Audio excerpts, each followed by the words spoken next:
ഓരോരോ ദിവസത്തെ നിങ്ങൾ അനലൈസ് ചെയ്ത് നോക്കിയിട്ടുണ്ടോ? ഇന്നത്തെ ദിവസം നാം എങ്ങനെ ചിലവഴിച്ചു എന്നുള്ളത്? ഏറ്റവും കൂടുതൽ എന്തിനെക്കുറിച്ച് സംസാരിച്ചു? ഏറ്റവും കൂടുതൽ എന്തിനെക്കുറിച്ച് ചിന്തിച്ചു?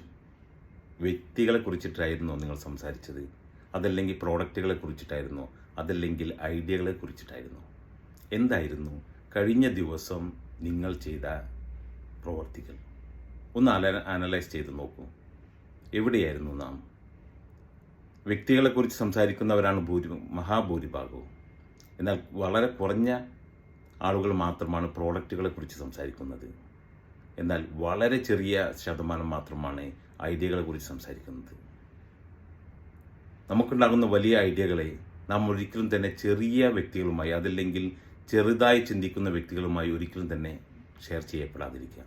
കാരണം അവർക്കത് ഉൾക്കൊള്ളുവാനുള്ള ശേഷിയില്ല എന്നുള്ളതാണ്. നാം എപ്പോഴും ബന്ധപ്പെട്ടുകൊണ്ടേയിരിക്കുന്നത്, അതല്ലെങ്കിൽ നമ്മുടെ ചുറ്റുപാടും നിലനിർത്തിക്കൊണ്ടേയിരിക്കേണ്ടത് നമ്മളെപ്പോലുള്ളവർ, അതല്ലെങ്കിൽ നമ്മേക്കാൾ വലിയവർ, വലിയ രീതിയിൽ ചിന്തിക്കുന്ന വ്യക്തി, വലിയ മനസ്സിൻ്റെ ഉടമകളുമായിട്ടായിരിക്കണം നാം എപ്പോഴും ബന്ധപ്പെട്ടുകൊണ്ടേയിരിക്കേണ്ടത്. എന്നാൽ മാത്രമേ നമ്മുടെ ജീവിതത്തിൽ വലിയ വളർച്ച ഉണ്ടാക്കുവാൻ സാധിക്കുകയുള്ളൂ. നിങ്ങളുടെ അടുത്ത് എത്രമാത്രം ക്യാഷ് ഉണ്ട് എന്നുള്ളതല്ല, നിങ്ങളുടെ മനസ്സ് എത്രമാത്രം വലിയതാണ് എന്നുള്ളതാണ് ചിന്ത.